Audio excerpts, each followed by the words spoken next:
अज्ञानतिमिरन्दस्य ज्ञानाञ्जनशलाकया चक्षुरुन्मिलितं येन तस्मै श्रीगुरुवे नमः। नमो ओं विष्णुपादाय कृष्णप्रेष्ठाय भूतले श्रीमति भक्तिवेदान्त स्वामिनिति नामिने। नमस्ते सारस्वती देवे गौरवाणी प्रचारिणे निर्विशेष शून्यवादी पास्थाय देशतारिणे। जय श्री कृष्ण चैतन्य प्रभु नित्यानंद श्री अद्वैत गदाधरा श्रीवासादि गौर भक्त वृंद। हरे कृष्णा कृष्ण कृष्णा हरे हरे, हरे राम राम राम हरे हरे। நம்ம கர்மயோகா 3வது அத்தியாயம் பார்த்துட்டு வரோம். 29 ஸ்லோகங்கள் முடிச்சிட்டோம். இன்னும் நிஷ்காம கர்மயோகால தான் இருக்கும்.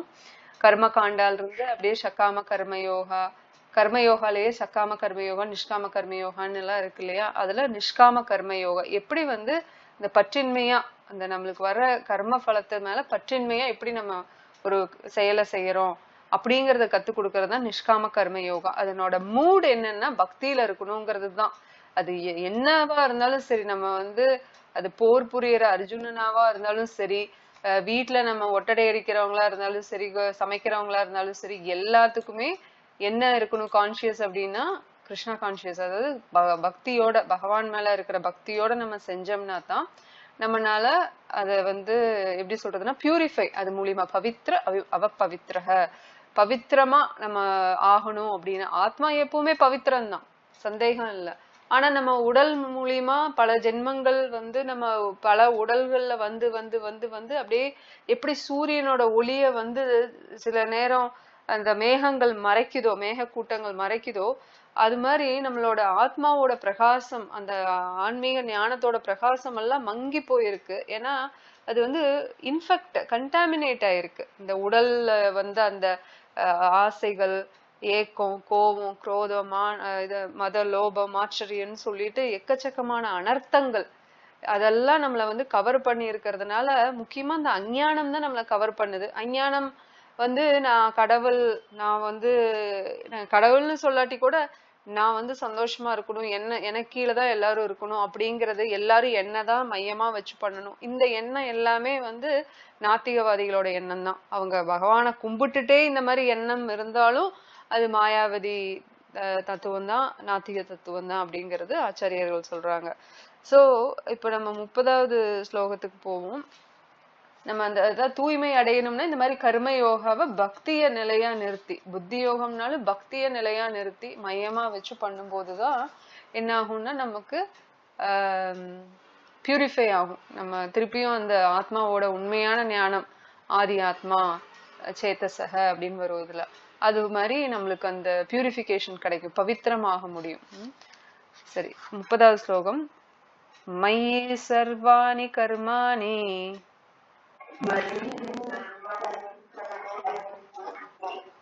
சந்நியாஸ்யாத்ம சேதசா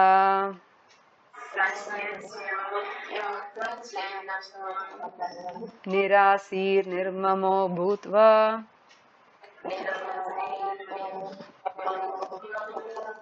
யுத்யஸ்வ விகத ஜ்வரஹ.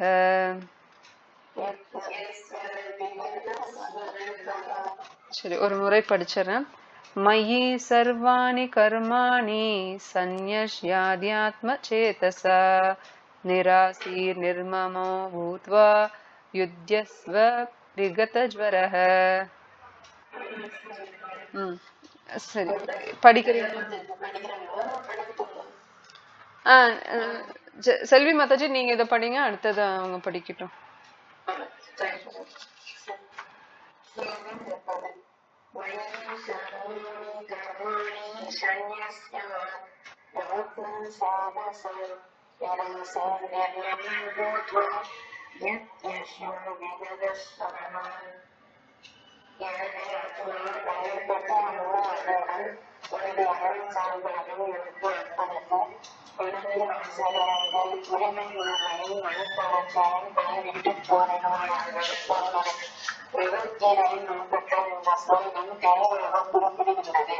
தன்னுடைய கடமைகளால் வாழ்வு வாழ்வுகளை சேரங்கள் நிறைவேற்றாதற்கு தூய்மையான கிருஷ்ண உணவை அடைய வேண்டும் என்று பகவான் அறிவுறுத்துகின்றார்.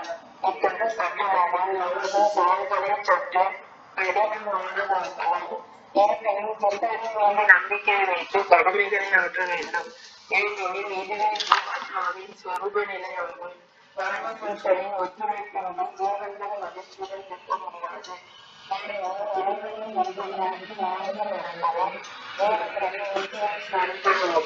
எனவே ஒரு ராணுவ சேனையின் தலைவர் கட்டளையிடுவதை போன்று பகவான் ஸ்ரீகிருஷ்ணன் அர்ஜுனனுக்கு கட்டளையிடுகிறார். ஒருவன் பரமபுருஷரின் மன விருப்பத்துக்காக எல்லாவற்றையும் பழகும் செய்யும் அதே நேரத்தில் விதிக்கப்பட்ட கடமைகளை சொந்தம் கொண்டாடாமல் நிறைவேற்ற வேண்டும். கடவுளின் கட்டளையை பற்றி யோசிக்க வேண்டிய அவசியம் அர்ஜுனனுக்கு இல்லை. அவன் அவரது கட்டளைகளை நிறைவேற்ற வேண்டும். எனவே முழுமுதல் கடவுள் எல்லா ஆத்மாக்களுக்கும் ஆத்மாவாக இருக்கிறார். எனவே சுயநோக்கம் வேறுபற்றி பரமாத்மாவில் முழுமையாக சார்ந்திருப்பவன், அதாவது கிருஷ்ண உலகில் முழுமையாக இருப்பவன் அத்யாத்மா ஸ்ரேதஸ் என்று அறியப்படுகிறான். நிராசை என்றால் பலன்களை மனப்பாக்குவன், தலைவரை பற்ற பணம் நடப்பவர்கள், ஒரு கணக்கான தனது உதாரணம் பலன், கோடிக்கணக்கான ரூபாய்களை எண்ணினவரை அதில் ஒரு காசை கூட தனக்குடையவர்கள் உரிமை கொள்வதில்லை. இதுபோல் உலகிலுள்ள எதுவும் எந்த ஒரு தனி மனிதனுக்கு மரியாதல்ல. எனினும் எல்லாம் முழுமுதல் கடவுளுக்கு சொந்தமானதா என்றால் ஒருவர் உணர வேண்டும். இதுவே வழி எனப்படுவதால் சொல்ல உண்மையான பொருளாகும். அத்தகைய கிருஷ்ண உலகில் செயல்படும் போது ஒருவன் எதையும் தன்னுடையதாக நினைவரட்டும் என்பது நிச்சயமே. இந்த உலகில் இறைவன் எதுவும் எனதல்ல என்று அறியப்படுகிறது. மேலும் இத்தகைய கடுமையான கொள்கைகளை உடலின் அடிப்படையிலான பயனான மரங்களை பற்றி சிந்தித்தாலும் பயன்படுகிறது. இவற்றை நிறைவேற்றுவதில் ஏதேனும் தயக்கம் இருந்தால் அத்தயக்கம் தூக்கி எறியப்பட வேண்டும். எவ்விதம் உள்ள ஒருவன் கலைச்சல் மனப்பான்மையினால் இடம்பெற்றவன் அல்லது மன கலைச்சலிலிருந்து இடம்பெற்றவன் அல்ல. ஒவ்வொரு மனத்திற்கும் எனக்கும் ஏற்ப குறிப்பிட்ட கடமைகள் நிறைவேற்றப்பட வேண்டும். மேலும் மேலும் விவரிக்கப்பட்டது போல இவ்வளவு கடமைகளும் கிருஷ்ண உணர்வுடன் நிறைவேற்றப்படலாம். இது ஒருவனை முக்திக்காக முன்னேற்ற பாதையில் இட்டுச் செல்லும். ஹரே கிருஷ்ணா. ஹரே கிருஷ்ணா. தேங்க்ஸ் மாதாஜி.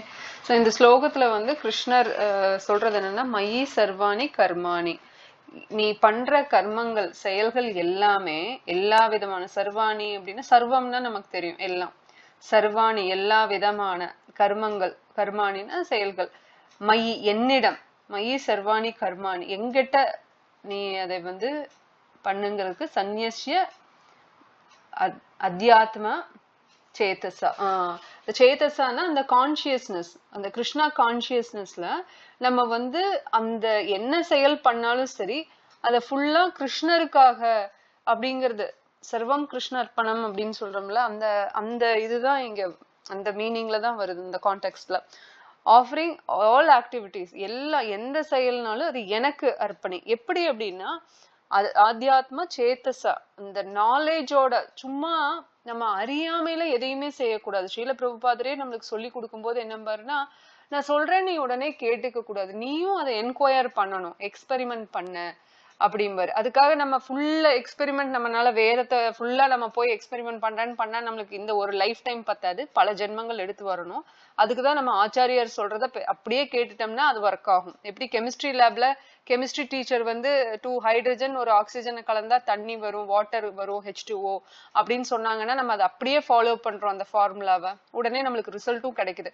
கொஞ்சம் முன்ன பின்ன இருந்தா நம்மளுக்கு அதுல ப்ராப்ளம் வரும். கெமிஸ்ட்ரியில கெமிக்கல் ரியாக்ஷன் வந்து கொஞ்சம் தவறா போயிடும். அதை நம்ம அனுபவிச்சிருப்போம். நம்ம 10th 12th வரைக்கும் படிக்கும்போது ஸ்கூல்ல இதெல்லாம் நம்ம வந்து நார்மலா பண்ற எக்ஸ்பெரிமெண்ட்ஸ் இல்லைங்களா. அந்த மாதிரிதான் ஆச்சாரியர்கள் வந்து சாஸ்திரத்தை அவங்க நல்லா படிச்சு புரிஞ்சு அனுபவிச்சு நம்மளுக்கு சொல்லி கொடுக்கும் போது நம்ம போய் தனியா எக்ஸ்பெரிமெண்ட் பண்ணணும்னு இல்லை, அதே சமயத்துல நம்மளுக்கு சந்தேகங்கள் இருக்கா, நம்மளால சில விஷயங்களை திருப்தியா ஏத்துக்க முடியலையா, அத உடனே நம்ம ஆச்சாரியர்கள் கிட்ட கேட்டு தெரிஞ்சுக்கணும் அப்படின்னு ஸ்ரீல பிரபுபாத் சொல்லுவாரு. சோ இந்த இடத்துல வந்து நிராசிர் நிர்மமோ பூத்வா, அதாவது என்ன ரெண்டு விஷயம் இருக்கக்கூடாது, நிராசிர் நிர்மமோ. நிர்மமோ மம அப்படிங்கிறது என்னுடையது அப்படிங்கிற அந்த ஒரு அகங்காரம் இருக்கும் இல்லையா, தன்னுடையது அப்படிங்கிற அந்த ஒரு சென்ஸ் ஆஃப் ஓனர்ஷிப். அந்த எப்படி சொல்றது, நம்ம எல்லாருமே இந்த பௌதிக லோகத்துக்கு வந்ததுக்கு முக்கியமான காரணமே இதுதான். நம்ம வந்து என்ன சொல்றதுன்னா, நான் வந்து லார்ட் ஓவர் பண்ணணும், நான் தான் பாஸா இருக்கணும் அப்படிங்கிற அந்த கான்செப்ட்லயே நம்ம இருந்ததுனாலதான் நம்ம மெட்டீரியல் வேர்ல்டுக்கே வந்தோம். கிருஷ்ணரோட ஜீவேர ஸ்வரூபகோய் கிருஷ்ணர நித்தியதாஸ், நம்ம எல்லாருமே கிருஷ்ணருக்கு கீழே அப்படிங்கிற அந்த கிருஷ்ணர் தான் நமக்கு வந்து தந்தை அல்லது நம்மளுக்கு நண்பன், அந்த அண்டர்ஸ்டாண்டிங் இருந்தது அப்படின்னா நம்ம கீழே வந்திருக்கணுங்கிற அவசியம் இல்லை. நம்ம வந்து நம்ம ஆன்மீக லோகத்துல கிருஷ்ணரோட திருநாட்டிலேயே நம்ம இருந்திருப்போம், வைகுந்த லோகத்திலயோ கிருஷ்ண லோகத்திலயோ நம்ம இருந்திருப்போம். பட் நமக்கு எப்ப அந்த ஆசை வந்ததோ, ஏன் கிருஷ்ணர் மட்டும் அனுபவிக்கணும், ஏன் கிருஷ்ணர் மட்டும் சந்தோஷமா இருக்கணும், ஏன் எல்லாரும் கிருஷ்ணருக்கே கொண்டு போய் கொடுக்கணும், அப்படி அந்த எண்ணம் வந்து எனக்கு எல்லாரும் பண்ணணும், இந்த ஹிரண்யகாசிப்பு மென்டாலிட்டி மாதிரி. இப்ப பிரகலாத் மகாராஜோட அந்த ஹிரண்யகாசிப்பு நம்ம கதை எல்லாத்துக்கும் தெரியும் இல்லைங்களா. அப்போ பிரகலாத் மகாராஜுக்கு வந்து வயிற்றுல கையாது அவங்க அம்மாவோட வயிற்றுல இருக்கும்போது நாரத முனி அவ்வளோ இன்ஸ்ட்ரக்ஷன்ஸ் கொடுக்குறாங்க, ஸ்ரீமத் பகவத கதை எல்லாம் சொல்லி கொடுக்குறாங்க. அந்த அம்மாவுக்கு வந்து ஏக்கம், எப்ப நம்ம புருஷன் ஹிரண்யகாசிப்பு வருவான் அப்படிங்கிற ஏக்கம், பிளஸ் அந்த அம்மா வயிற்றுல குழந்தை இருக்கிறதுனால அந்த டயர்ட்னஸ்ல தூங்கிடுவாங்க, ஏதோ 1-2 வார்த்தை தான் போய் காதல கேட்கும். அதுவும் என்னாச்சு, ஹிரண்யகாசிப்பு அந்த தபஸ்யா எல்லாம் முடிச்சுட்டு அரண்மனைக்கு வந்ததுக்கு அப்புறம் தன்னோட வாழ்க்கைய ஹிரண்யகாசிப்பு அந்த மெட்டீரியல் லைஃப் அந்த அசோசியேஷன் அந்த சங்கம் எடுத்துக்கிட்டதுனால தன்னோட வாழ்க்கையை வந்து அப்ப வந்து ஒரு சாது சங்கத்துல இருந்தாங்க கையாது. பிரகலாத் மகாராஜ் வயிற்றுல இருக்கும்போது நாரத முனியோட சாது சங்கத்துல இருந்தாங்க. ஒன்ஸ் ஹிரண்யகாசிப்பு வந்தோடனே இப்ப என்னாச்சு, அசுர சங்கமா மாறிடுச்சு.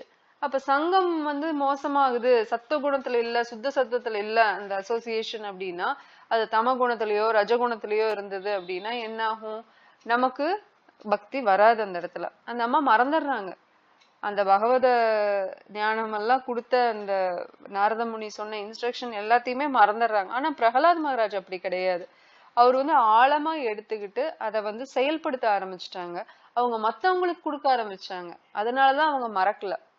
ஏன்னா பிரகலாத் மகாராஜ் வந்து அவங்க வயிற்றுல இருக்கும்போது அவங்களும் கேக்குறாங்க. So that amount of time வந்து ஸ்பெண்ட், எவ்வளவு நேரம் கையாது காதுல கேட்டாங்களோ அதே டைம் தான் இவங்களும் வயிற்றுல இருக்கும்போது குழந்தையா கேக்குறாங்க பிரகலாத் மகாராஜ். ஆனா திரும்பவும் வந்ததுக்கு அப்புறம் அரண்மனைக்கு வந்ததுக்கு அப்புறம் கையாது வந்து ஹிரண்யகாசிப்புக்கு சேவை பண்றதுல அந்த மெட்டீரியல் லைஃப்ல பௌதிக வாழ்க்கையில உள்ள போயிடுறாங்க இல்லையா. அந்த ஃபுல்லா நம்ம சுத்தி ஐஸ்வர்யமா இருந்தது அப்படின்னா மறந்துடுவாங்க, பகவான் பக்தியை மறந்துடுவாங்க. ஜென்ரலா சொல்றேன், நிறைய பேர் பெரிய பெரிய பக்தர்கள் பெரிய பொசிஷன்ல இருந்தாலும் நல்ல ஐஸ்வர்யங்கள் இருந்தாலுமே அவங்க பக்தி பண்றாங்க, நம்ம அதை பாக்குறோம், இல்லைன்னு சொல்லல, மத்தவங்களையும் பக்தி பண்ண வைக்கிறாங்க, ரொம்ப சிறப்பு. ஆனா பொதுவா பார்த்தோம்னா இப்ப சொர்க்கலோகம் சந்திரலோகம் எல்லாம் இருக்குன்னு சொல்றோம் இல்லையா, சூரிய அவங்க அந்த கிரகத்துல அந்த லோகத்துல எல்லாம் பார்த்தோம்னா ரொம்ப ஆப்புலண்டா இருக்கும்போது ஐஸ்வர்யமா இருக்கும்போது அவங்க வந்து எதுக்கு பக்திய நினைப்பாங்க, எதுக்கு நினைக்கிறாங்க இல்லையா.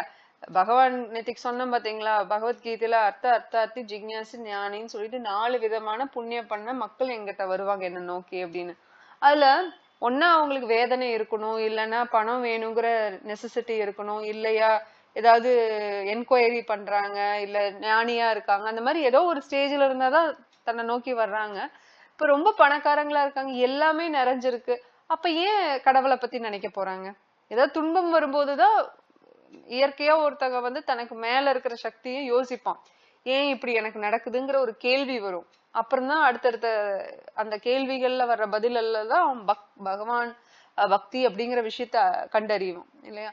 ஆனா ஞானியா இருக்கிறவன் உண்மையாவே அவன் ஏற்கனவே பக்தி பண்ணவன், இல்ல பக்தர்களோட சங்கம் கிடைச்சிருக்கு, குருவோட அனுகிரகம் கிடைச்சிருக்கு அப்படின்னா கண்டிப்பா உடனே பக்தியை பிக்கப் பண்ணிக்குவாங்க. இல்லைன்னா இந்த மாதிரி ஸ்டேஜ் பை ஸ்டேஜா வெயிட் பண்ணும். எப்படி கர்ம யோகா, அதுலயே சகாம கர்மா, நிஷ்காம கர்மா, அப்புறம் ஞான யோகா, அப்புறம் அஷ்டாங்க யோகா, அப்புறம் பக்தி யோகான்னு வருது இல்லையா. சுத்தி வளைக்காம நேரடியாவே அவங்க இதுக்கு இறங்கிடுவாங்க பக்தி தொண்டுல. இப்போ பிரகலாத் மகாராஜ் என்ன பண்ணாருன்னா, எப்பவுமே அவங்களோட நண்பர்கள் எல்லாம் 5 வயசு தானே, நண்பர்களோட ஹரிக்கதை தான் பேசுவாரு, ஹரி கீர்த்தனம் பண்ணுவாரு. பிரகலாத் மகாராஜோட தந்தை அவ்வளவு மோசமான ஆள் ஹிரண்யகாஷிப்பு. அவருக்கும் போய் விஷ்ணுவை நீ கும்பிடணும். ஆனா ஹிரண்யகாஷிப்புக்கு என்னன்னா, தன்னை எல்லாரும் கும்பிடணும், இனி விஷ்ணுவை கும்பிடுறவங்களை எல்லாம் பிடிச்சு ஜெயில போடுங்க, எல்லாருமே இனிமேல் தன்னைதான் கடவுளா கும்பிடணும்னு. கிருஷ்ணர் இங்க என்ன சொல்றாரு அப்படின்னா, நம்ம அந்த மாதிரி ஒரு இதை விடணும். நம்மளோட பர்சனலா நமக்கு ஆசைய விட்டுட்டு, ஏன் அப்படின்னா நம்ம ஏற்கனவே சொன்ன அதே உவமை தான். ரூட்டுக்கு அந்த வேருக்கு தண்ணி ஊத்தும் போது ஆட்டோமேட்டிக்கா அந்த மரத்துல இருக்கிற எல்லா பகுதிக்கும் அந்த சக்தி கிடைக்கிற மாதிரி, ஊட்டச்சத்து கிடைக்கிற மாதிரி தான் நம்ம ஆச்சரியப்படலாம். ஏன் நான் கிருஷ்ணாக்கு கொடுக்கணும், ஏன் நானே அதை சாப்பிடக்கூடாதுன்னா, நம்ம ஒரு பிளேட்ல ஒரு 2 இட்லி 2 இத்தினூண்டு சட்னி வச்சு கிருஷ்ணாக்கு ஆஃபர் பண்றோம்னு வச்சுக்கோங்க. அந்த 2 இட்லியும் அவர் என்ன சாப்பிட்றாரா? நம்மளுக்கு என்ன வெறும் தட்டையுமா கொடுக்குறாரு? கிடையாது. அந்த 2 இட்லி அப்படியே தான் இருக்க போகுது, சட்னி அப்படியே தான் இருக்க போகுது. ஆனா நம்ம அது பிரசாதமா அவர் பண்ணி கொடுக்குறாரு இல்லையா, அவரோட கருணை, அவரோட எச்சில் படுது, பிரசாதமா அந்த உணவு மாறுது.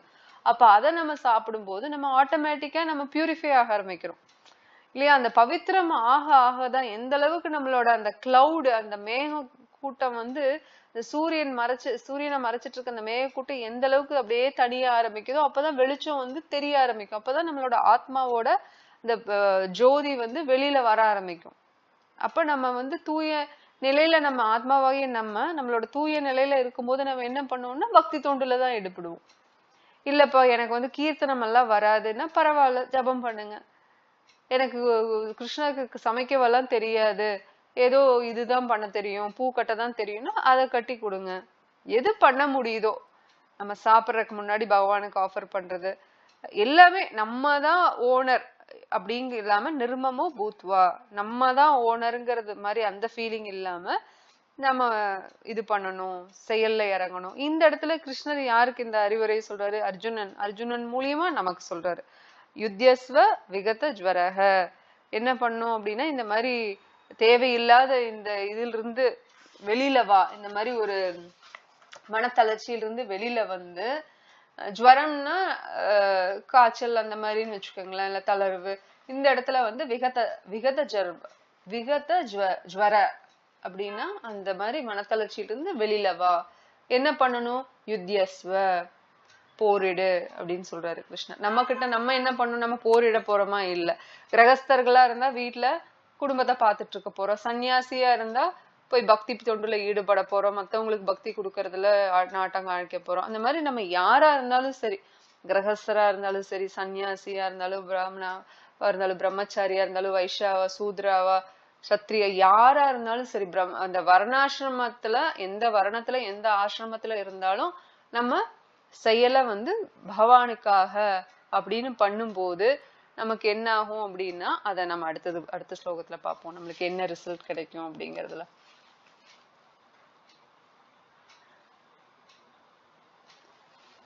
ஏமே மதம் இதம் நித்யம்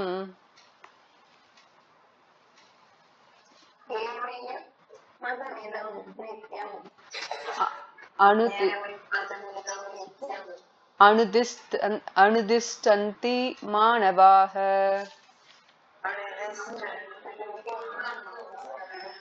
ஷதாவந்தோ நசுயந்தோ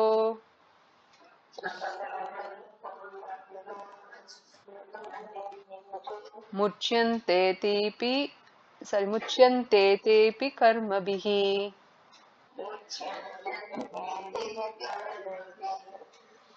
ये मे मतम् इदं नित्यम् अनुतिष्ठन्ति मानवः श्रद्धावन्तो अनुष्यन्तो मुच्यन्ते तेऽपि कर्मभिः. ஜெயலட்சுமி மாதாஜி படிக்கிறீங்களா? படிங்க.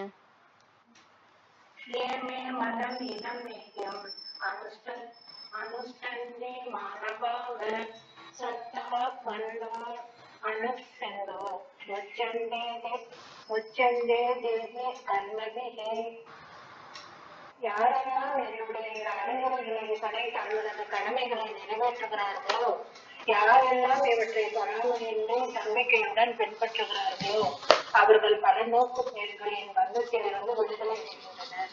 பொருளுரை பரமபுருஷனான பகவான் ஸ்ரீ கிருஷ்ணரின் கட்டளையே வேத ஞானம் எல்லாவற்றின் சாரம் என்பதால் அது நிச்சயமான உண்மையாகும்.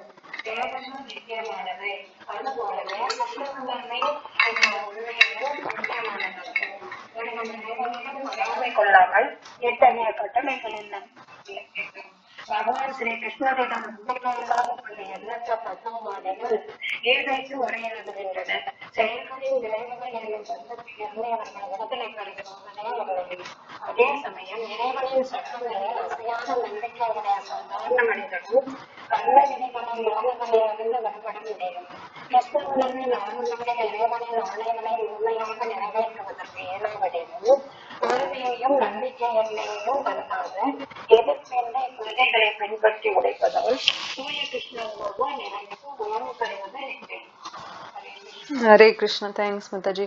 ஸோ இந்த 31வது ஸ்லோகத்துல பார்த்தோம்னா அவர் என்ன சொல்றாரு, கிருஷ்ணர் வந்து நம்ம அந்த மாதிரி கிருஷ்ணரை மையமா வச்சுட்டு ஒரு செயலை செய்யறோம், தனக்குன்னு எதையும் எதிர்பார்க்காம கிருஷ்ணருக்காகன்னு செய்யும் போது என்ன பலன் வருங்கிறத 31வது ஸ்லோகத்துல பாக்குறோம். என்ன சொல்றாரு, அது எப்படி பண்ணணும் அப்படின்னா நம்ம வந்து நம்பிக்கையோட பண்ணணும். நம்ம எந்த இதுல பண்ணக்கூடாது அப்படின்னா பொறாமையில பண்ணக்கூடாது.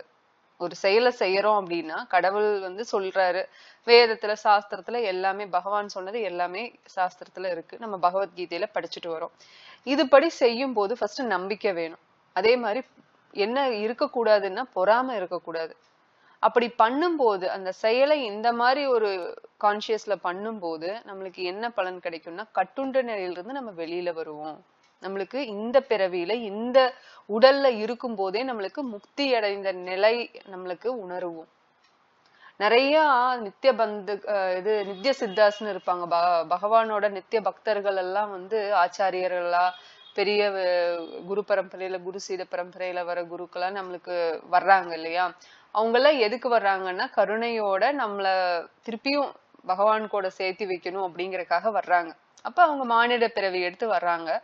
அப்ப அவங்களோட சாதாரணமா நம்மள மாதிரிதான் அவங்களும் பிறக்குறாங்க, கல்யாணம் பண்ணிக்கிறாங்க. இது பிரபுபாதர் அப்படிதானே, நல்ல ஒரு பக்தர்கள் குடும்பத்துலதான் பிறக்கிறாரு. சின்னதுல இருந்தே பக்தி பண்றாரு. அவர் விளையாடுறதே சொப்பு சாமான விளையாடுற மாதிரி அவர் வந்து ராதாகிருஷ்ணன் ஜெகநாதர் அப்படிதான் விளையாடுவாரு. தேர் ஓட்டுறது, ஜெகநாதர் ரத யாத்திரை எல்லாம் பண்றாங்க இல்லையா, அது வந்து அவரு சின்ன வயசுலயே அவரே இந்த மரத்துல அது ரெடி பண்ண வச்சு ஜெகநாதர் பலதேவ் சுபத்ரை வச்சு தேர் அப்படியே பசங்களோட கூட இந்த வீதியில இருக்கிற தெருவுல இருக்காங்க ஃப்ரெண்ட்ஸ் இருப்பாங்க இல்லையா பசங்க, குட்டி பசங்க, இவரும் குட்டி பையன், அவங்களோட சேர்ந்து அந்த ரதத்தை இழுக்கிறது, டெய்லிக்கும் அவருக்குன்னு ஸ்வீட் செஞ்சு அதை டிஸ்ட்ரிபியூட் பண்றது, ஜெகநாதருக்கு செஞ்சு அதை பிரசாதமா மற்றவங்களுக்கு டிஸ்ட்ரிபியூட் பண்றது அப்படின்னு சொல்லிட்டு அதெல்லாம் ஈகரா பண்ணுவாரு. அதுக்குதான் அந்த அந்த வளர்ப்பு எல்லாமே அந்த பக்தியோட அட்மாஸ்பியர்ல வளரும் போது அது வந்து இன்னும் அதிகமா ஆகும் பக்தி இல்லையா. ஏன்னா பக்தி சஞ்சாயத்தை பக்தி, பக்தியில இருந்துதான் நம்மளுக்கு பக்தி பிறக்க முடியும். அந்த பக்தி எங்க இருந்து வரும்னா ஒரு கருணையில இருந்துதான், அந்த கிருபா சக்தின்னு சொன்னோம் இல்லையா, அந்த கருணையில இருந்துதான் நம்ம அந்த பக்தியை எடுக்க முடியும் பக்தர்கள் கிட்ட இருந்து. அவங்களா கொடுப்பாங்க நமக்கு. நம்ம ஏத்துக்கிறதுக்கு நம்ம பாத்திரத்தை காலியா இருக்கா அதை வச்சு புடிச்சு நின்னுக்கணும். அவங்க கருணைய ஊத்துறாங்க, அதை நம்ம பிடிக்கிறதுக்குனால அந்த பாத்திரத்தை காமிச்சிட்டு நிக்கணும். நம்ம அதையும் இல்ல என் பாத்திரம் ஃபுல்லா இருக்கு, இல்ல என்கிட்ட எம்டி வெசல் எல்லாம் இல்ல நான் ஃபுல்லா தான் இருக்கேன் அப்படின்னா நமக்கு தான் அது நஷ்டம் இல்லைங்களா. அப்ப கிருஷ்ண பக்தரை வந்து நம்மள அணுகுறாங்க, நமக்கு கிருஷ்ண பக்தி கொடுக்குறாங்க அப்படின்னா நம்ம அதை ஏத்துக்கணும். அப்கோர்ஸ் நம்மளுக்கு ஏதாவது முரண்பாடு இருக்குன்னா அதை கேள்வி மூலியமா கேட்டு அதையே நம்ம சரி செஞ்சுக்கணும். அதை நம்ம புரியறதுக்கு என்ன வழியோ அதை நம்ம நாடி போகணும். நம்ம சில பேர் பக்தர்கள்ங்கிற போர்வையில சில பேர் தவறான விஷயங்கள் சொல்லி கொடுக்குறாங்க அப்படின்னா அதுல போய் மாயையில போய் நம்ம விழுந்துடக்கூடாது. நிறைய போகஸ் குருக்கள் இருக்காங்க, பக்தர்கள் இந்த பசுத்தோல் போர்த்திய புலி அப்படிங்கிற மாதிரி இருக்காங்க, அவங்ககிட்டயும் நம்ம போய் விழுந்துடக்கூடாது. நம்ம பார்க்கணும், பகவான் கிட்ட வேண்டணும், எனக்கு சரியான பக்தர்களை அனுப்பிச்சு வை, எனக்கு சாது சங்கத்தை கொடு கிருஷ்ணா, உன்னை பத்தி மேலும் தெரிஞ்சுக்கணும்னு விருப்பப்படுறேன் அப்படிங்கிற அந்த ஒரு பிரார்த்தனையில நம்மளுக்கு வந்து கிருஷ்ணர் கண்டிப்பா ஏற்பாடு பண்ணுவார். ஏன்னா கிருஷ்ணர் வந்து நேத்திக்கு சொன்னோம் இல்லைங்களா, நம்ம கர்த்தாஹம் இதி மன்யத்தே பிரகிருத்தே கிரியமானானி குணா கர்மா விபாகஷா அகங்கார விமூடாத்மா கர்த்தாஹம் இதி மன்யத்தேன்னு நேத்திக்கு ஒரு ஸ்லோகத்துல பார்த்தோம் இல்லைங்களா. அதாவது நம்ம தான் எல்லாம் பண்றோம் அப்படின்னு நினைச்சிட்டு இருக்கோம். ஆனா நம்ம மட்டும் இல்ல, நிறைய விஷயங்கள் இருக்கு. நம்மளோட உடல், புலன்கள், பிரகிருதி, நம்மளை சுத்தி இருக்கு இயற்கை, அதுக்கப்புறம் நம்மளோட கர்மா, பகவானோட அனுகிரகம், சாங்ஷன். நம்ம எது நினைக்கிறோமோ, அது திருடணும்னு நினைச்சாலும் சரி, மத்தவங்களுக்கு தானம் பண்ணணும்னு நினைச்சாலும் சரி, இல்ல நான் பக்தி பண்றேன்னு நினைச்சாலும் சரி, அது ஆசைப்பட்டுட்டோமா பகவான் நிறைவேற்றுறதுக்கு அனுகிரகம் பண்ணுவாரு, அதுக்கு அனுமதி கொடுப்பாரு. பட் நம்ம யோசிச்சுக்கணும், எதை நம்ம கேக்குறோம் இல்ல ஆசைப்படுறோங்கிறத யோசிச்சுக்கணும். ஒரு முறை வந்து ஒரு பக்தர், அவர் வந்து பூஜை ஆர்த்தி பண்ணிட்டு இருக்காரு கோயில்ல கருவறையில இருந்து. அப்ப அவரு ஆசைப்பட்டுட்டாரு, என்ன பண்ணும்போது பூஜை பண்ணும்போது என்னன்னு ஆசைப்பட்டுட்டாரு தெரியாம, நான் இது பண்ணணும், இந்த மாதிரி பூஜை எல்லாம் பண்ணாம நான் இதுல இருந்து வெளியில போகணும்னு சும்மா இந்த மைண்ட் ஏதாவது ஒண்ணு பேசும் பாத்தீங்களா, நம்மளுக்கு எதிரியே அதை நம்ம பார்ப்போம். இப்போ வர்ற ஸ்லோகங்கள்ல பார்ப்போம், நம்மளோட மைண்டு தான், மனம் தான் நமக்கு நண்பனும் கூட இல்ல எதிரியும் கூட. அதை நம்ம எப்படி பயன்படுத்திக்கிறோம், எப்படி நம்ம அதை பயிற்சி செய்யறோங்கிறத பொறுத்து நம்ம மனமே நமக்கு எதிரியாவும் மாறும், நண்பனாவும் இருக்கும். அப்போ இந்த பூஜாரி என்ன பண்ணாரு, அவரு பூஜை பண்ணும்போது இந்த மாதிரி நினைச்சுக்கிட்டாரு, ஆசைப்பட்டுட்டாரு, எனக்கு இதெல்லாம் வேண்டாம், நான் இதுல இருந்து வெளியில போகணும்னு. உடனே சம் அரேஞ்ச்மெண்ட்ஸ் நடந்து கிருஷ்ணரோட ஏற்பாட்டால அவரு அதுல இருந்து வெளியில போற மாதிரி ஆயிடுச்சு. அதுக்கப்புறம் ஃபீல் பண்ணி அதுக்கப்புறம் சொல்றாரு, இது நான் தப்பு பண்ணிட்டேன்னு. அப்ப பக்தர்கள் வந்து பிரபுபாதர்கிட்ட இருந்தே பக்தர்கள் வந்து ஆரம்ப நிலையில எல்லாம் பார்த்தோம்னா இருக்காங்க. இப்பவுமே பாக்குறோம், பக்தி பண்ணுவாங்க எல்லாம் ஓகே. ஆனா ஒரு கட்டத்துல அவங்க ரியலைஸ் பண்றாங்க, நான் ஏன் இதெல்லாம் விடணும், நான் ஏன் டீ காஃபி விடணும், நான் ஏன் பூண்டு வெங்காயம் விடணும், நான் ஏன் மாமிசம் சாப்பிட்றத விடணும், என்னோட என்ஜாய்மெண்டா எனக்கு இருக்கிற என்டர்டைன்மெண்ட்ஸை நான் ஏன் விடணும் அப்படின்னு ஒரு கணத்துல யோசிச்சுட்டு, ஏன் இந்த கட்டுண்ட நிலையில இருக்கணும், நான் ஃப்ரீயா இருக்கேன்னு நினைச்சிட்டு ஆக்சுவலா அவங்க என்ன பண்றாங்க, சுதந்திரமான ஒரு விஷயத்திலிருந்து கட்டுண்ட நிலைக்கு போறத அவங்க ஆப்போசிட்டா நினைச்சுக்கிட்டு கட்டுண்ட நிலைக்கு போயிடுறாங்க. இப்ப நம்ம வந்து இப்போ ரூம்ல ஒரு ஏசி இருக்குன்னு வச்சுக்குவோம், 24 டிகிரில டெம்பரேச்சர்ல செட் பண்றோம். அப்போ அந்த ஏசி, அந்த இன்ஸ்ட்ருமெண்ட், அந்த எக்யூப்மெண்ட் என்ன பண்ணுது, அதனோட வேலை 24 டிகிரி செல்சியஸ் வரைக்கும் கொண்டு வந்து அதுல அப்படியே மெயின்டைன் பண்ணிட்டு இருக்கிறது தான் வேலை. அது கட்டுண்ட நிலையில இருக்கா, அதுக்கு மேல அது ஒண்ணும் பண்ண முடியாது. அது போலதான் நம்மள வந்து இந்த உடல்ல நம்ம வந்துட்டோம். எதனால, நம்மளோட பூர்வ கர்மானால, நம்மளோட ஆசைகள்னால நம்ம இந்த உடலுக்கு வந்துட்டோம். இந்த உடல்ல வந்துட்டா இந்த உடலுக்கு உண்டான விஷயம், இப்போ என்னோட கர்மா பிரகாரம் இந்த உடல்ல எனக்கு சில விஷயங்கள் பிரச்சனையா இருக்கலாம். உடல்ல வந்து இந்த மாதிரி வியாதிகள் இருக்கலாம், இந்த மாதிரி மன பிரச்சனை, உடல் பிரச்சனை இருக்குன்னு வச்சுக்கோங்க. அதை வச்சுதான் நான் ஓட்ட முடியும் வாழ்க்கைய. இல்ல எனக்கு வந்து சூப்பர் ஸ்டார் மாதிரி எனக்கு ஒரு ஹெல்தியான ஃபிட்டான ஒரு ஆள் மாதிரி உடல் வேணும் அப்படின்னா நம்ம அது பண்ணலாம், எக்ஸசைஸ் பண்ணலாம். ஆனா அதே மாதிரி வேணும்னா அது கஷ்டம். அன்லெஸ் நம்மளுக்கு அந்த கர்மா இருக்கு, புண்ணிய கர்மா இருக்குன்னா அது நம்ம ட்ரை பண்றோம், அதுக்கு உண்டான ஹார்ட் ஒர்க்கும் பண்றோம் அப்படின்னா அது கிடைக்கிறதுக்கு வாய்ப்பு இருக்கு. இல்லைன்னா என்ன ஆகும், இதுதான் உடல், இதை வச்சு நீ என்ன பண்ணுமோ பண்ணிக்கோ அப்படிங்கிற மாதிரிதான் இருக்கும். அப்ப இந்த கட்டுண்ட நிலையில நம்ம ஜீவாத்மாக நம்ம எல்லாருமே இந்த உடல்ல அவங்க உடல்ல கட்டுண்ட நிலையில இருக்கும். நம்மளுக்கு ஒரு சிறிதளவு சுதந்திரம் இருக்கு, அதுல நம்ம சூஸ் பண்ணிக்கணும். நம்ம நல்ல விஷயத்துக்கு போறோமா கெட்ட விஷயத்துக்கு நம்ம சூஸ் பண்ணிக்கலாம், எதுக்கு போறோங்கிறத. பகவான் அந்த ஃப்ரீடம் கொடுத்துட்டாரு. பக்திக்கு வந்தீங்கன்னா உனக்கு இத்தனை நல்ல விஷயம் இருக்குங்கிறதையும் சொல்லிடுற. அதுக்கும் மேல நம்ம இல்ல, நான் வந்து ஃப்ரீயா இருக்கணும்னு விருப்பப்படுறேன், எனக்கு இந்த மாதிரி கட்டுண்ட நிலை இல்லைன்னு போனா என்ன ஆகும், ஆக்சுவலா கர்ம செயல்கள், நம்ம கர்மம்னாலே செயல்கள் தான், என்ன செயல்கள் இந்த பௌதீக லோகத்துல செய்யறோமோ அதுக்கு எல்லாத்துக்குமே பலன்கள் இருக்கு. ஒன்னா எதிர்மறையா இருக்கலாம், இல்ல நேர்மறையா இருக்கலாம். அது என்ன செயல் செய்யறோங்கிறத பொறுத்து, கர்மாவா அதாவது சூகர்மாவா இல்ல வி கர்மாவா அப்படிங்கறத பொறுத்து நம்ம செயலுக்கு தகுந்த மாதிரி பலன்கள் இருக்கு இல்லையா. அப்ப அதையும் அனுகிரகம் பண்றது என்ன, பகவான் தான். ஏன்னா அவரு லா ஆஃப் நேச்சர் இருக்குங்களா, இயற்கையின் விதிப்படி அவரு எல்லாத்தையும் பண்ண விட்டுருவாரு. அவருக்கு கீழேதான் எல்லாமே, பிரகிருதிங்கிறது இயற்கை. சோ அவருக்கு கீழேதான் எல்லாமே இருக்கு. லா ஆஃப் நேச்சர், இந்த ஏஜென்ட்ஸ், அட்மினிஸ்ட்ரேட்டர்ஸ் இருக்காங்க இல்லையா, சூரிய பகவான், சந்திர பகவான், இந்திரா, வருணா, வாயு, அக்னின்னு இத்தனை பேர் இருக்காங்க, எல்லாருமே பகவானுக்கு கீழே இருக்காங்க இல்லையா. அப்ப அவங்களோட நம்ம என்ன பண்றோமோ இதுக்குள்ளதான் அந்த நம்ம அதுக்காக தான் நம்ம என்ன பண்ணோம்னா செயல்கள் வந்து நல்ல விதமா பகவான் சொன்ன சாஸ்திரத்துல பகவத்கீதையில பகவத்துல சொல்ற செயல்களை செய்யும் போது நம்ம அந்த கட்டுண்ட நிலையிலிருந்து வெளியில வரும். அப்படின்னா என்ன அர்த்தம்னா இந்த ரியாக்ஷன்ஸ்ல இருந்து வெளியில வரும். எனக்கு தெரிஞ்ச ஒரு நல்ல பக்தரும் பக்தையும் இருந்தாங்க, கணவன் மனைவி. அவங்களுக்கு மனநிலையில ஒரு ப்ராப்ளம் இருந்தது. அவங்க வந்து நல்லா சின்ன வயசுல இருந்தே நல்லா தான் பண்ணிட்டு வந்தாங்க. ஆனா ஒரு கட்டத்துல அவங்கனால இத ப்ரெஷரா நினைச்சு அவங்க இதுல இருந்து விலகிட்டாங்க. அப்ப என்ன ஆகுதுன்னா நம்ம என்ன பண்றோம்னா இப்போ ஒரு குழந்தை ஒரு பெரிய ஒரு திருவிழா நடக்குது அங்க. அப்போ அப்பா கைய புடிச்சிட்டு போயிட்டு இருக்கு குழந்தை. அப்பா வாங்கி தருவாரு, கேட்டதெல்லாம் வாங்கி தருவாரு. அப்பா சமத்தா நம்ம இருந்தோம்னா அப்பா கேட்டதெல்லாம் வாங்கி தர போறாரு. ஆனா இந்த குழந்தை மனசுல என்னன்னா அப்பா கைய புடிச்சிட்டு இருக்கிறதுனாலதானே எனக்கு பிடிச்ச இடத்துக்கெல்லாம் போக முடியல. நான் அப்பா கைய விட்டுட்டு போனேன்னா நான் ஜாலியா அது பாரு பலூன் ரெட் கலர்ல அங்க பறக்குது, இந்த இடத்துக்கு ஏதோ ஃபேரி ஃபிளவர்ஸ் அந்த பஞ்சு மிட்டாய் வைக்கிறாங்க, இந்த இடத்துல ஐஸ்கிரீம் வைக்கிறாங்க, நான் இதெல்லாம் ஒன்னொன்னா பார்த்துட்டு நான் ஜாலியா இருப்பேன், ஏன் அப்பா கைய புடிச்சிட்டு இருக்கணும் அப்படின்னு யோசிச்சுட்டு அந்த குழந்தை அப்பா கைய விட்டுட்டு அந்த கூட்டத்துக்குள்ள போகுதுன்னா என்ன கதையாகும் அந்த குழந்தைக்கு நினைச்சு பாத்துக்குங்க. அந்த நிலைமையிலதான் நம்ம இருக்கோம். அப்பா கைய விட்டுட்டு நான் சுதந்திரமா நான் ஐஸ்கிரீம் சாப்பிட போறேன். அந்த குழந்தை அந்த திருவிழால எது சாப்பிட்டாலும் அது நல்லது கிடையாதுதான், நமக்கே தெரியும். இந்த ஐஸ்கிரீம் ஆகட்டும், சாக்லேட் ஆகட்டும், பிஸ்கட் ஆகட்டும், இல்ல பஞ்சு மிட்டாய் ஆகட்டும், இது எல்லாமே சுகாதாரமா இல்ல நல்ல ஒரு இன்கிரீடியன்ஸ் போட்டு ரா மெட்டீரியல்ஸ் போட்டு செஞ்சாங்களா அப்படின்னா அது ஒரு கேள்விக்குறி. நமக்கே தெரியும் அதுல என்னென்ன இருக்கும்னு. வெள்ளை சர்க்கரை, இல்ல மைதா, இல்ல பால், இந்த மாதிரி பால் பவுடரு, இது மாதிரி. அதாவது நம்மளுக்கு எது உடலுக்கு தேவையில்லையோ, யாராவது வெஜிடபிள் விற்பாங்களா, வேக வச்சு காய்கறி விற்பாங்களா, ஃப்ரூட்ஸை கட் பண்ணி கொடுப்பாங்களான்னா அது ஒரு ஓரத்துல ஏதாவது ஒரு பெர்சன்டேஜ் இருக்கலாம். அது இப்பெல்லாம் தான் வருது, முதல்ல அதுவும் இருக்காது. ஸோ முக்கால்வாசி இந்த மாதிரி ஜங்க் ஃபுட்டுக்கு தான் இருக்கும். அப்ப குழந்தைங்க அதை தான் போய் விரும்பியும் சாப்பிடும். அது உட்காந்து இதெல்லாம் ஹெல்தியான ஃபுட்டை சாப்பிட்றேன்னு சொல்லி ஃப்ரெஷ் ஃபுட்டு வெஜிடபிள்ஸ் அதை சாப்பிட்டுட்டு இருக்காது. அப்ப அந்த குழந்தைக்கு என்ன ஆகும், அது மூலியமா பாதிப்பு வரதானே செய்யும்.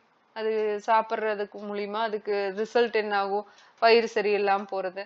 இந்த நியூஸ் பேப்பர்ல பார்த்தேனே ஆர்டிக்கல் ஒண்ணு, ஒரு குழந்தை 10 வயசு பொண்ணு, அதனோட பழக்கம் என்னன்னா முடிய சாப்பிடுறது.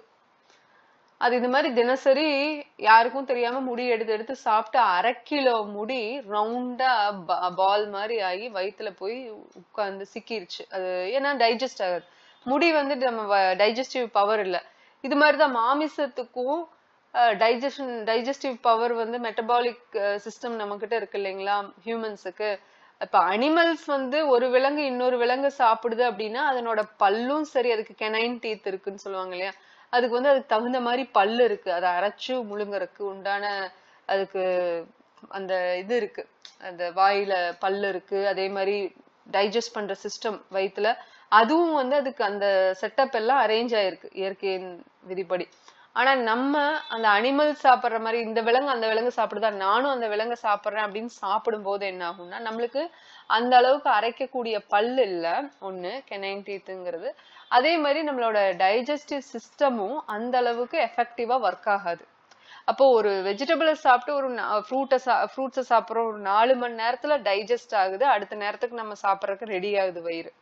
ஆனா மாமிசம் சாப்பிடும்போது என்ன ஆகுதுன்னா 2 நாள் 3 நாள்னு உள்ளுக்குள்ளேயே அது கஷ்டப்பட்டுட்டு இருக்கு டைஜஸ்ட் பண்றதுக்கு, அதை வந்து ஜீரணம் பண்றதுக்கு அந்த சக்தி இல்லாதனால. அப்ப அது என்ன ஆகும், ஜீரணம் பண்ண முடியாத விஷயங்களை அது வந்து டாக்ஸின்ஸா தள்ளி வச்சிரும் அந்த டைஜஸ்டிவ் சிஸ்டம். அப்ப அது வந்து பாய்சனா மாறுது. டாக்ஸின்னா என்ன, விஷம்.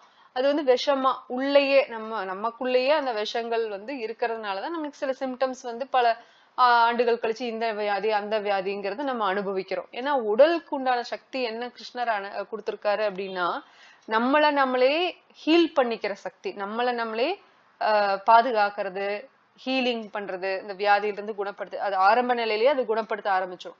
அப்ப வயிறு காலியா இருந்தாதான் ஏன் இரவு நேரத்துல தூங்கணும்னு சொல்றாங்க, இரவு நேரத்துல சாப்பிடுறதுக்கு தேவையில்லைன்னு சொல்றாங்க அப்படின்னா நம்ம காலையில இருந்து சாயங்காலம் வரைக்கும் சாப்பிட்டத இரவு நேரம் முழுதான் அது வந்து ஒவ்வொரு ஆர்கனா பியூரிஃபை பண்ணிட்டு வரும், ஃபில்டர் பண்ணிட்டு வரும். இந்த கிட்னி, லிவர், இந்த மாதிரி டைஜஸ்டிவ் சிஸ்டம்னு ஒவ்வொன்னா அதை கிளீன் பண்ணிட்டு வந்து நம்மள வந்து ஹீல் பண்றதுக்கு அடுத்த ஸ்டேஜுக்கு கொண்டு போகும் நம்மளோட சிஸ்டம்.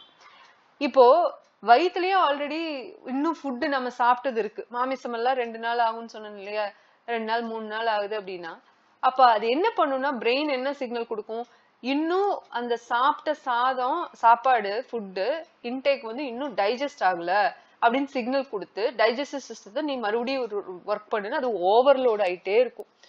ஹார்ட் ஒர்க்கா ஓவர் டைம்ல ஒர்க் பண்ணிட்டு இருக்கும். இப்ப நம்ம ஒரு நாளைக்கு 8 மணி நேரம் ஒர்க் பண்ணிட்டு மீதி நேரம் படுத்து ரெஸ்ட் எடுக்கணும், இல்ல ஏதாவது ஒண்ணு படிக்கிறதுல நாட்டம் செலுத்தணும்னு எல்லாம் சொல்றாங்க இல்லையா. ஆனா நம்ம ஒர்க் பண்ணிட்டே இருந்தா என்ன ஆகும், உடம்பு சரியில்லாம போயிடும் இல்ல. நேரத்துக்கு சாப்பிட்டு தூங்கி ரெஸ்ட் எடுக்கணும் அப்படின்னு எல்லாம் ஏன் சொல்றாங்க அப்படின்னா, அந்த பாடிக்கு அந்த ஹீலிங் பவரை கொடுக்கணும். நம்ம அந்த நைட் நேரத்துல சாப்பிடாம இருக்கும்போது இது இன்டர்மீடியன்ட் ஃபாஸ்டிங்னு சொல்றோம் இல்லையா. அப்ப வந்து அந்த ஒரு 18 மணி நேரம் இடையில கொடுக்குறோம். சாயங்காலம் ஒரு 6 மணிக்கு சாப்பிட்டு அடுத்த நாள் ஒரு 10 மணிக்கு சாப்பிடும்போது நம்மளுக்கு ஒரு ஆல்ரெடி 16 மணி நேரம் கிடைக்குது. அப்ப அந்த 16 மணி நேரம் சாப்பிடாம இருக்கும்போது நம்மளுக்கு வந்து அந்த பாடி ஃபுல்லா என்ன பண்ணுது, டைஜஸ்ட் பண்ண வேண்டிய விஷயத்தையெல்லாம் டைஜஸ்ட் பண்ணிரும். ஒரு 4 மணி நேரத்துல அந்த வேலை முடிஞ்சிருச்சுன்னா மீதி 12 மணி நேரம் அது வந்து ஒவ்வொரு ஆர்கன்ஸ்லயும் எந்தெந்த பார்ட்ல எந்தெந்த செல்லு டேமேஜா இருக்கு அதை போய் அதை ஐடென்டிஃபை பண்ணி அதை ரெக்கவர் பண்றதுக்கு உண்டான வேலையில பண்ணும்.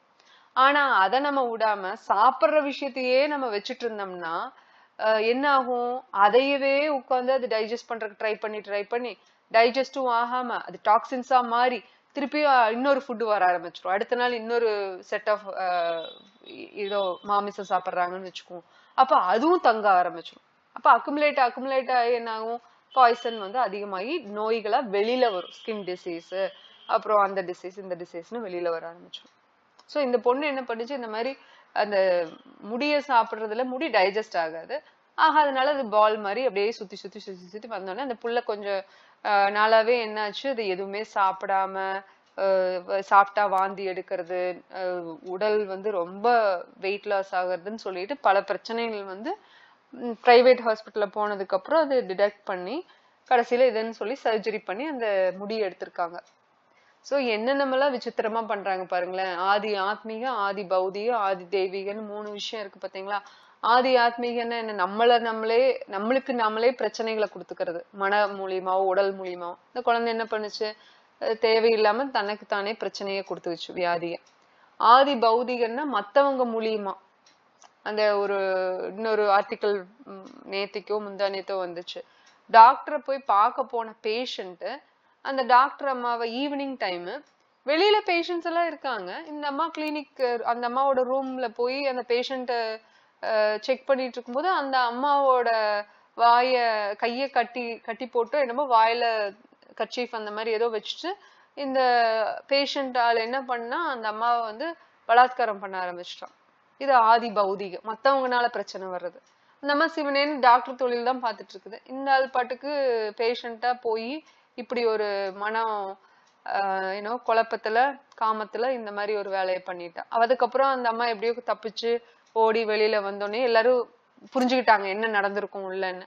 அதுக்கப்புறம் அந்த ஆளை பிடிச்சு போலீஸ்ல கொடுத்தாங்கன்னு நினைக்கிறேன், சம்திங் லைக் தட். ஸோ இந்த மாதிரி ஆதி தெய்வீக. இப்போ ஒரு சுனாமின்னு ஒரு பிரச்சனை வந்துதான் ஜப்பான் ரஷ்யால, இப்போ வார்னிங்ஸ் அமெரிக்கா சார்ந்த பகுதிகளில் கொடுத்துருக்காங்க அப்படின்னு பார்த்தோம். ஸோ இந்த மாதிரி இது ஆதி தெய்வீக. நம்ம பிரச்சனைனா ஏதோ ஒண்ணு நம்மளை சுத்தி இருந்துகிட்டு தான் இருக்கும், நம்ம தேடாட்டி நம்மளை தேடி வர்றதுக்கு ரெடியா தான் இருக்கு. எல்லாமே நம்மளோட கர்ம விதிப்படி நடக்கதான் செய்யும், அதுல இருந்து தப்பிக்க முடியாது. நம்ம வந்து பகவானோட கையை விட்டுட்டு அப்பாவோட கையை விட்டுட்டு போன திருவிழாக்குள்ள போன குழந்தை மாதிரிதான் நம்ம வைகுந்தத்துல இருந்து அப்பாவோட கையை விட்டுட்டு கிருஷ்ணர் கையை விட்டுட்டு நம்ம இந்த பௌதிக லோகத்துல வந்து பாடாப்படுறோம் இல்லையா. சோ இவர் சொல்றதை கேட்டுட்டோம்னா அதுபடி செஞ்சா அந்த எப்படி நம்ம கெமிஸ்ட்ரி லேப்ல டீச்சர் சொல்றபடி செஞ்சா ரிசல்ட் பக்காவா வரும். அந்த அந்த நான்லாம் கெமிஸ்ட்ரி லேப்ல பண்ணும்போது அந்த கலர் சேஞ்ச் ஆகும்ல கெமிக்கல் ரியாக்ஷன்ல, அப்போ ஒரே எக்ஸைட்டிங்கா இருக்கும். பரவாயில்லையே சொன்ன மாதிரி கலர் வந்துருச்சு அப்படின்னு. சில சமயம் டவுட்டா இருக்கும், இது அந்த கலர் தானா இல்ல வேறையா அப்படிங்கிற டவுட் வரும். ஆனா சொன்ன மாதிரி கரெக்டான போர்ஷன்ல செய்யறோம் அப்படின்னா அந்த ரிசல்ட் வரும்போது நம்மளோட அனுபவம் நம்ம வந்து சந்தோஷப்பட்டு மத்தவங்களுக்கு 4 பேத்துக்கு சொல்லுவோம். இதுதான் பக்தியும் இல்லையா. நம்ம வந்து பிளைண்டா எதையுமே கண்மூடித்தனமா நம்ம எதையுமே நம்பவும் வேண்டாம், அதுபடி செய்யவும் வேண்டாம், கேள்வி கேட்கணும். நம்மளுக்கு திருப்தி இருந்தா செய்யணும். அப்ப பக்தியில இத்தனை ஆச்சாரியர்கள் பார்த்து அனுபவிச்சதை தான் நம்மளுக்கு கொடுத்துருக்காங்க. பகவானே கொடுத்துருக்கிறது தான் பகவத்கீதை. அதை அப்படியே நம்ம ஃபாலோ பண்றோம். ஒர்க் ஆகுதான்னு நம்ம தான் பார்க்கணும். அப்படியே செஞ்சு பார்க்கணும். இப்ப ஹரே கிருஷ்ணா மகாமந்திரம் சொல்லுங்கன்னா நம்ம அதை சொல்லணும். அதை கேட்டு அதுபடி செய்யும் போது நம்மளுக்கே நம்ம அந்த மாற்றங்கள் நம்ம உணர்வோம். சரி, இப்போ அது பண்ணல. நான் கிருஷ்ணர் சொன்ன மாதிரி 30வது ஸ்லோகத்துல சொல்றாரு, அவரை மையமா வச்சுட்டு செயல்களை செய்யுங்கன்னு சொல்றாரு. தனக்கு ஓனர்ஷிப் நான் தான், எனக்கு தாங்கிற அந்த எண்ணத்தை விட்டுட்டு இது மாதிரி அவருக்குங்கிற இதுல செய்யுங்க. நிராஷிர் நிர்மமோ பூத்வா யுத்யஸ்வ விகத ஜ்வரஹ, அந்த மாதிரி செய்யுன்னு சொல்லி கிருஷ்ணர் சொல்றாரு இல்லையா.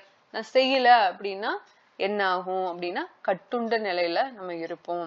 அவர்கள் பலன் நோக்கி செயல்களின் பந்தத்திலிருந்து விடுதலை அடைகின்றனர். எப்போ அப்படின்னா அவங்க பொறாமை இல்லாம இன்னொன்னு என்ன, நம்பிக்கையோட இல்லையா, யாரெல்லாம் என்னுடைய இந்த அறிவுரைகளின்படி தங்களது கடமைகளை நிறைவேற்றுகிறார்களோ, யாரெல்லாம் இவற்றை பொறாமையின்றி நம்பிக்கையுடன் பின்பற்றுகிறார்களோ அவர்கள் பலநோக்கு செயல்களில் பந்தத்திலிருந்து விடுதலை அடைகின்றனர். இப்ப இதே ஸ்லோகத்திலேயே இன்னொரு ஆன்சர் இருக்கு. அப்படி பண்ணலன்னா என்ன ஆகும் அப்படின்னா பந்தத்துல சிக்கிக்குவோம் அப்படிங்கிற அர்த்தமும் இதுல இருக்கு. சோ 32வது ஸ்லோகம் நான் படிச்சிடுறேன் குயிக்கா.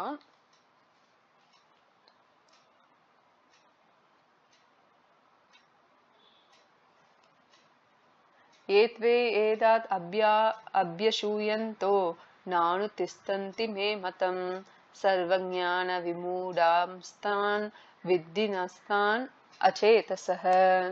என்னோட மொழிபெயர்ப்பு, ஒவ்வொருவரும் முக்குணங்களிலிருந்து 32. ஆனால் யாரொருவன் பொறாமையினால் இந்த அறிவுரைகளை அவமதித்து அவற்றை முறையாக பின்பற்ற தவறுகிறானோ அவன் எவ்வித ஞானமும் இல்லாதவனாக, முட்டாளாக, பக்குவம் அடைவதற்கான முயற்சிகள் அனைத்திலும் நஷ்டம் அடைந்தவனாக கருதப்படுகிறான். சோ அதுதான் இப்ப 32வது ஸ்லோகமும் 33வது ஸ்லோகமும், இது பண்ணினா இது நடக்கும், அது பண்ணலைன்னா அந்த ஆப்போசிட்டா என்ன நடக்கும் அததான் கிருஷ்ணர் சொல்றாரு. கிருஷ்ண உணர்வில் இல்லாமல் இருப்பதன் தவறு இங்கே தெளிவாக கூறப்பட்டுள்ளது.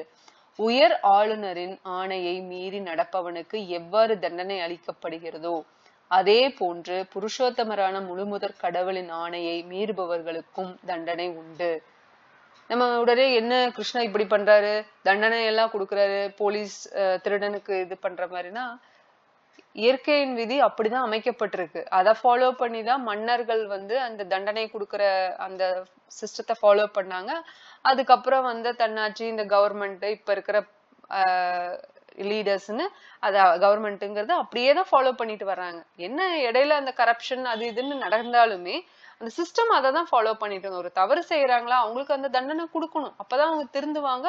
மேலும் அதை பார்த்து மக்கள் திருந்தி இந்த மாதிரி பண்ணிடக்கூடாது, அந்த எண்ணம் இருந்தாலும் கூட அவங்க இதை பண்ணிடக்கூடாதுங்கிற அவங்களுக்கும் அந்த ஞானம் வரும் அப்படிங்கிற ஒரு இது வரும்.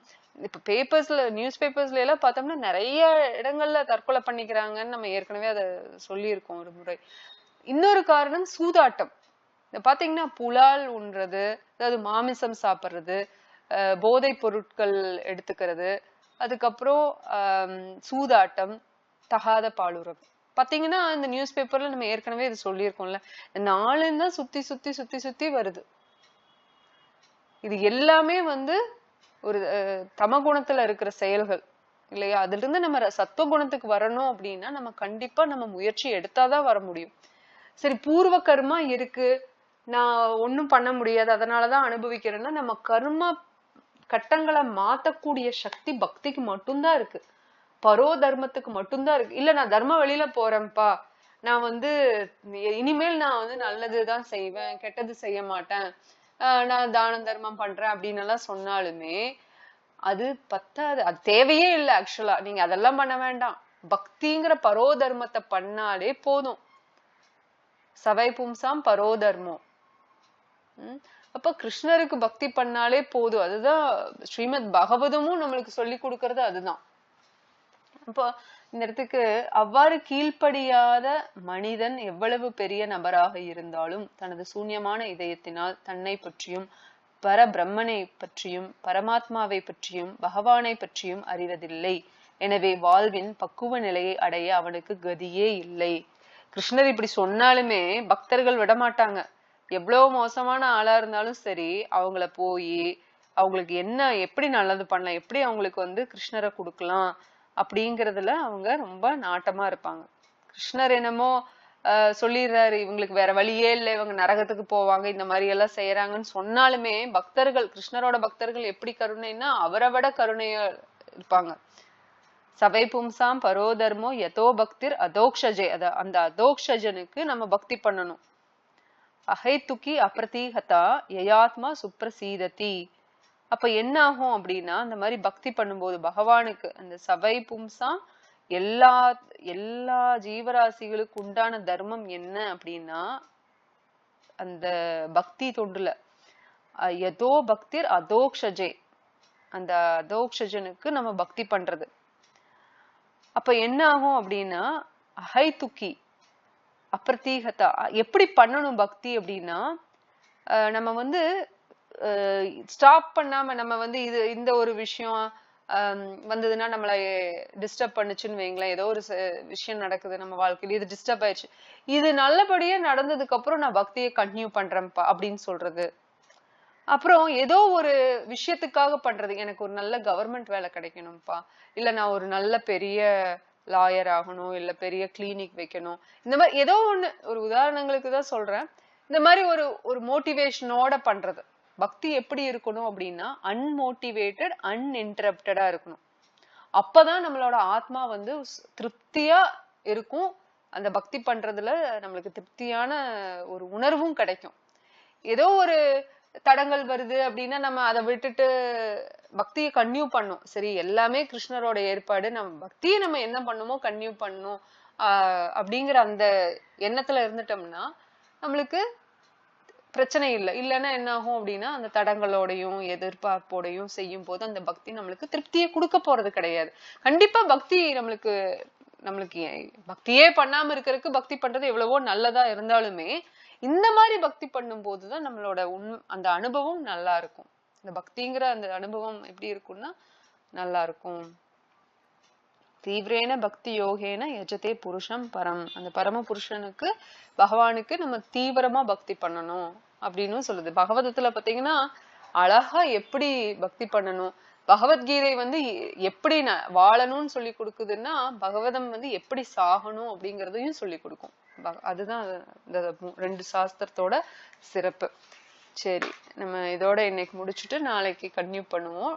ஹரே கிருஷ்ணா. வஞ்சா கல்பத்ரூபிஷ்ய கிருபா சிந்துபியேவச்ச பதிதானாம் பாவனேபியோ வைஷ்ணவேபியோ நமோ நமஹ. ஸ்ரீல பிரபுபாத் கி ஜெய், ஸ்ரீமத் பகவத் கீதை கி ஜெய். ஹரே கிருஷ்ணா. கேள்விகள் இருக்குங்களா?